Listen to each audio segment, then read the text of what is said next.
This is Chapter 4, Section 2. We're discussing the Bill of Rights, Amendments 2, 3, 4, and 5.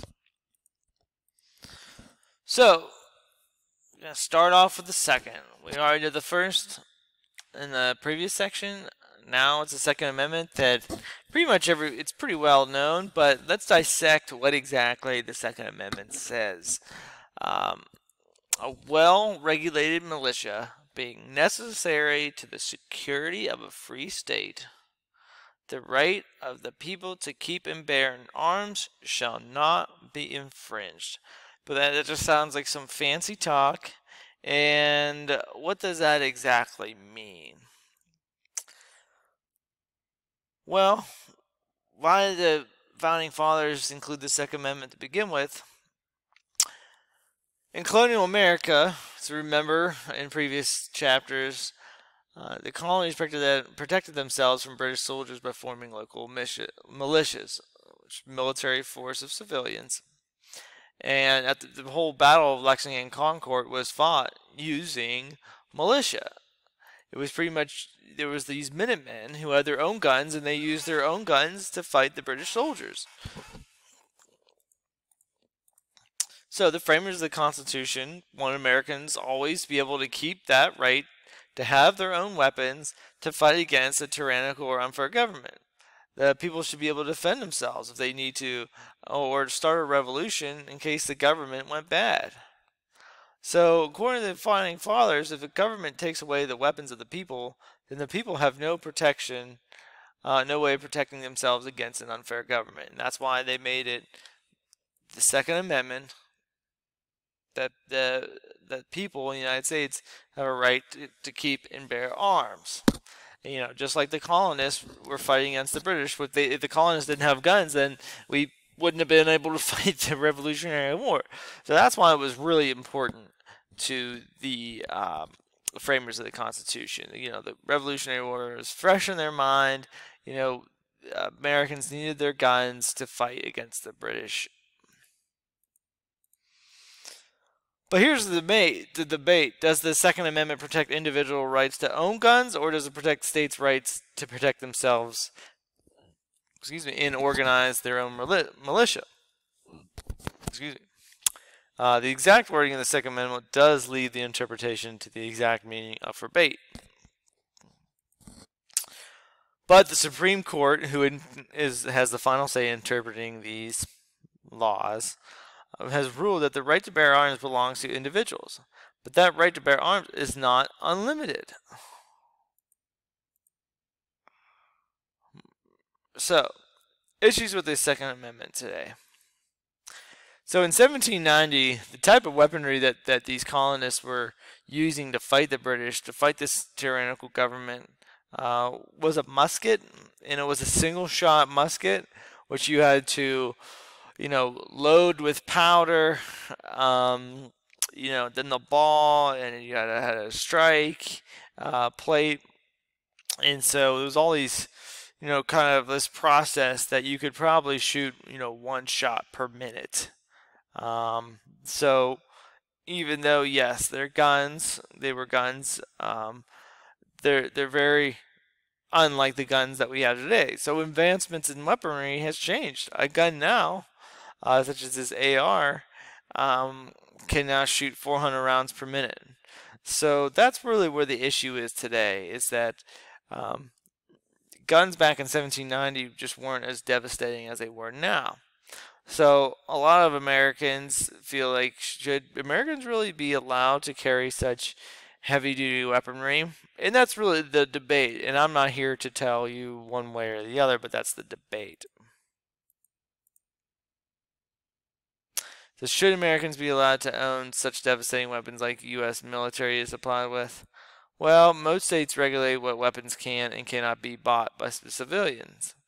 A state will regulate that. Some states, like New York, are very strict on, gun laws, and some, like Texas, are very loose. So it's really up to a state's matter. The government can't not allow you to carry a weapon or have a weapon, but different states have different bans. But some things are across the board, though. Like the government feels that no one should have fully automatic weapons, which means that you just press the trigger down and a bunch of bullets fly out. Um, background checks are to be submitted when people purchasing a firearm. When you go to buy one, if you have a criminal history, you won't be able to buy that. So there's certain things, you're supposed to register your guns with the government so they know who, is buying that gun. And if there's a case, a murder and the gun is found, you should be able to track who is the owner of that gun, just like you would a car. Now, the other argument is, do criminals register their guns? Do criminals follow, the rules? Well, obviously not. They're criminals, so that's kind of the debate on the gun laws. But right now, it is legal to own a gun, and the Second Amendment is protected. So the Third Amendment. So during the American colonial times, England forced the colonies, the people, to quarter or house soldiers. That just wasn't very fun. You ever have your house and all of a sudden you got these strange men in your house eating all your food and taking up all your room.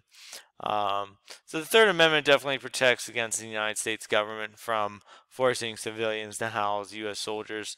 This has never been an issue in the United States. We've always had plenty of, barracks and forts for soldiers to stay, so this was a non-issue.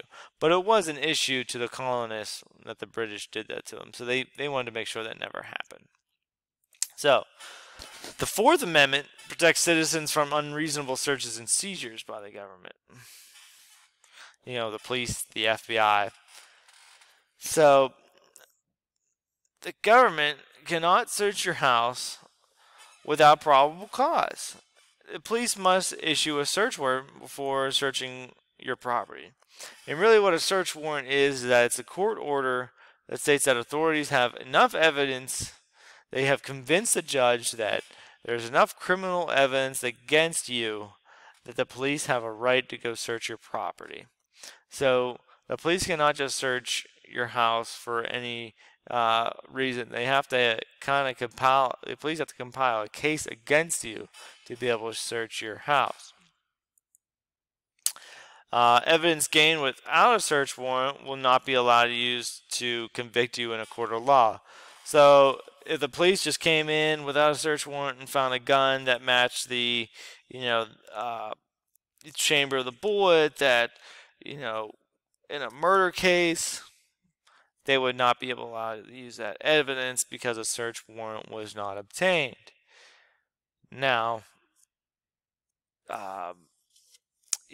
some people say that the search warrant, kind of prohibits, convicting some people, but it's kind of a necessary evil because we need it so police cannot just overstep their bounds and just search you with no reason. So, in the case of someone searches, the police have a good instinct that this person is a criminal. They need the evidence right away. The time it takes them to go get a search warrant, that time in between, the criminal might have disposed of the evidence. And that's just kind of the necessary, evil of having, the process of the Fourth Amendment. But it does protect citizens in the long run.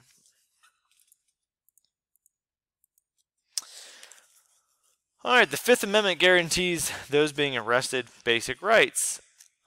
These are called Miranda rights, and we'll get into that later about court cases of why it's called Miranda rights, but it was because a man named with the last name Miranda was arrested, and he didn't speak English very well or know American culture very well, so he didn't know his rights. So what he did was he confessed too early to a case, and he wouldn't have done that if he would have known his Fifth Amendment rights. So when you get arrested, you are read your rights. The right to remain silent. All right, that's why people say I plead the Fifth.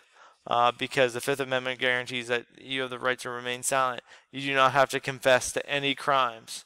The police can ask you a bunch of questions, but you do not have to say a thing. Um, you do not have to testify against yourself, according to the Fifth Amendment. The police cannot use torture to obtain a confession of guilt. So you don't have to say anything. You can just sit there and say nothing. So pretty much, when you are arrested of criminal charge, you are considered innocent until you are proven guilty in a court of law. All the people, the government needs to come up with enough evidence to prove your guilt. So pretty much what the United States judicial system is that they'd rather set people free than convict an innocent person. So that's fair, but that's how the United States justice system is set up. So the Fifth Amendment outlines the rights of accused, the due process of law, that the government must treat all accused persons fairly according to the laws of the land. There's a procedure and of being arrested, and everybody must go through these procedures no matter how bad their crime was. They can't just go straight to the execution chair. They have to be tried by a jury. They have to be, allowed to get a lawyer and everything. And that's really in the Sixth and Seventh Amendments. But right now, the Fifth Amendment,